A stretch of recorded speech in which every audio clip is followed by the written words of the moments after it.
Hello, everyone. Welcome back to another episode of TomTalks podcast. I know it's been a while, because we covered the last time we were covering the divisional round, and then we also made predictions for the championship games, where I was wrong on both, and all of a sudden, yeah, and now all of a sudden we're a couple days away from the Super Bowl, which is insane. So this episode probably won't be long. I'm just gonna give a quick, probably just recap these games and give a quick prediction. Yeah, we have all the awards and all the hires have officially been done, and I feel like we cover most of that. You don't need to hear that again. So, this game is, and plus I'm battling strep throat, so if I'm starting to cough, I apologize. I'm probably gonna mute it whenever I do start to cough. So this will be a really short episode. Yeah, being sick sucks. So anyway, enough of me bitch about being sick.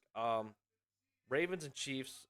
Chiefs squeak out another road victory on the road, 17-10, and they are now back in the Super Bowl for the fourth time.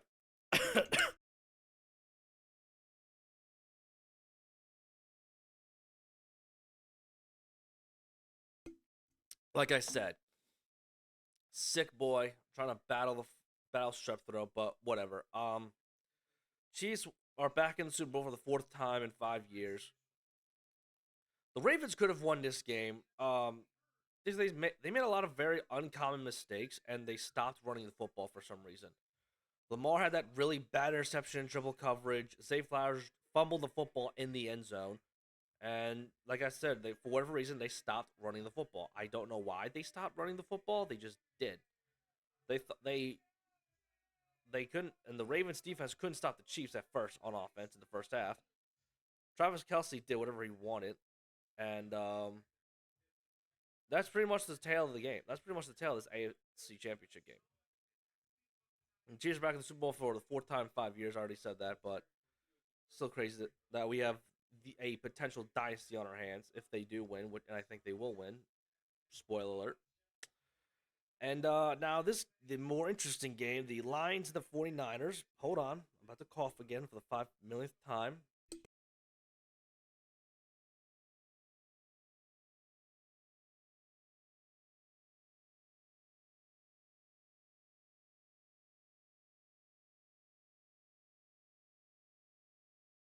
Ugh. I'm sorry. I'm real. This is a bad episode already, so I'm just making it worse by doing it while being sick.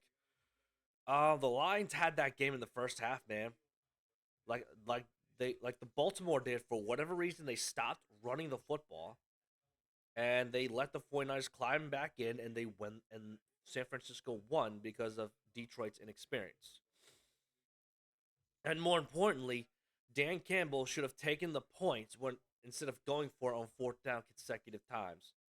If he What was it? It was 24-14, I believe. If and they go for it on fourth down, and they kick the field goal instead of going for it. It's still a three possession game.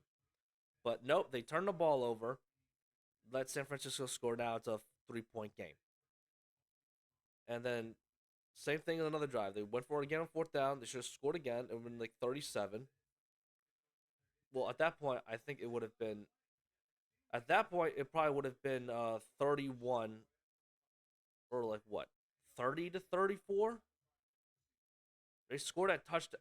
All I know is if they took the field goal instead of going for it and turning the ball over on downs, they would have taken the lead, and they would have at least 50 seconds. Now, Detroit's defense has been suspect all year. They're not the best defense in the league, but it's a better chance of that. It's a better chance of. I would have rather had the lead and lost the lead because of San Francisco making a couple of big plays rather than doing what they did in that game. Which I know it sounds crazy, but like Detroit make Dan Campbell, like, as great as a coach as he's been gutsy. He's been going for it on fourth down all the time, and that's how they got there. I agree. Like, that's their personality. That's how they run things down up there in Detroit. But you gotta be a better coach. You gotta be a smarter coach, especially if you're on the road and the biggest game when it's do or die. You gotta take the points no matter what happens. That's my biggest thing. Like, does Dan Campbell deserve to be fired? Because I remember like that night, people were saying Dan Campbell should have been fired. That's absolute bullshit. He brought the Detroit Lions to where they haven't been in 30 plus years. And yeah, but yes, it's a big mistakes on his part. But again, the Detroit Lions are going to be a dangerous team for a long time. I think it's hard to, it's going to be hard for them to get back there in the NFC Championship game, but I think they can get back there. Although next year is looking a little tougher because Green Bay showed that they are up and they're definitely more up and coming. Uh, we don't know what's going to happen with Dallas. They were lucky that line. Well, I think the Lions were very lucky that the Packers eliminated the Cowboys in that game because if they went up to Dallas, I don't know if they. I think they can beat them again. I think they could have beaten them in that game, but no one knows for sure. But Philadelphia, we collapsed at the end of the year. I mean, hell, Tampa Bay put up a pretty good fight against Detroit. They could have lost that game, but anyway. Now on to the Super Bowl. Predict. I'm going to keep this nice and short. San Francisco, Kansas City. I believe the Niners are favorite. Yeah, where does it say? Spread. It's like 2. This one says 2. I've seen ones that are like 1.5. I think the furthest was like 3, and I think that was like in the beginning of the week. But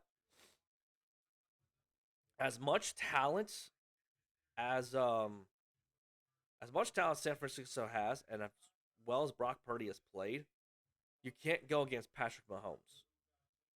Like a lot of us have been doing that for a lot this, especially this year, and we had every right to because Mahomes did not have his best year. They were not playing that great of football, but they're in this position because of their defense, and this is the first time in the Mahomes era that the defense has stepped up and kick ass. Steve Spagnuolo's done a great job, and they've also done a great job drafting. I really like Trent McDuffie, one of the corners on Kansas City. Chris Jones, obviously, is a beast. Carl Loftus is a nice piece. Nick Bolton, Tranquil, they're all dogs on that defense, and and I think the biggest key to this game is whoever can run the ball the best, the running game for each team, and whichever run defense can step up because both of these teams have been somewhat, and I put this in air quotes, exposed, especially San Francisco. Like both Green Bay and Detroit ran the ball all over, up and down the field on them. But luckily for them, they're very young. Both Green Bay and Detroit are very young and very inexperienced, and they lost the game because of their inexperience. So if Isaiah Pacheco can have a 100-yard game, I think the Kansas City Chiefs have a better chance of winning. But it's same thing with Kansas City. I mean, yeah, Miami didn't run the ball on them that well in negative. I mean, it was negative 30, but that's a whole other story. Um, Buffalo ran the ball all over them, but it's sort of like yeah, they let them run the ball, but they couldn't really pass on them. And this for Baltimore, for whatever reason, Baltimore decided to stop running the football after doing a good job of it in like the first half. So,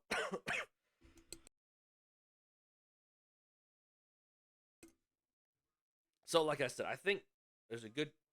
So yeah, that's the key to the game, in my opinion. Whoever has the better running game and whoever can stop the run.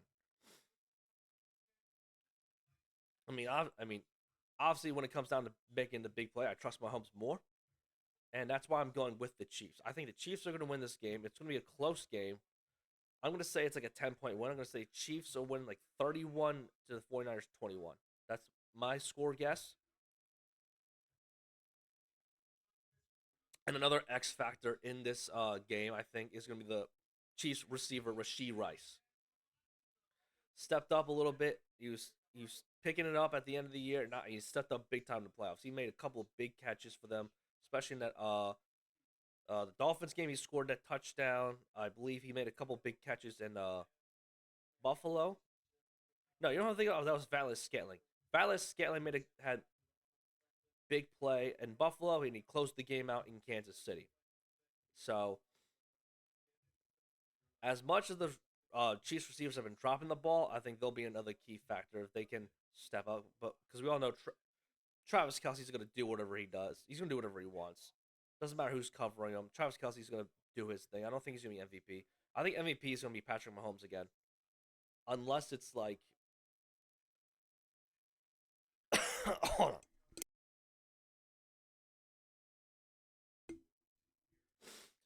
Yeah, I think Mahomes is gonna be the MVP of the Super Bowl again, unless he has like unless someone else on like unless like Chris Jones has like 3, 4 sacks in this game, which is a possibility, but like I don't know, or maybe someone gets on the defense gets a pick six. I'm not sure, but anyway, that's my prediction for the game. I think the Chiefs win the Super Bowl, and they go back to back for the first time since the New England Patriots.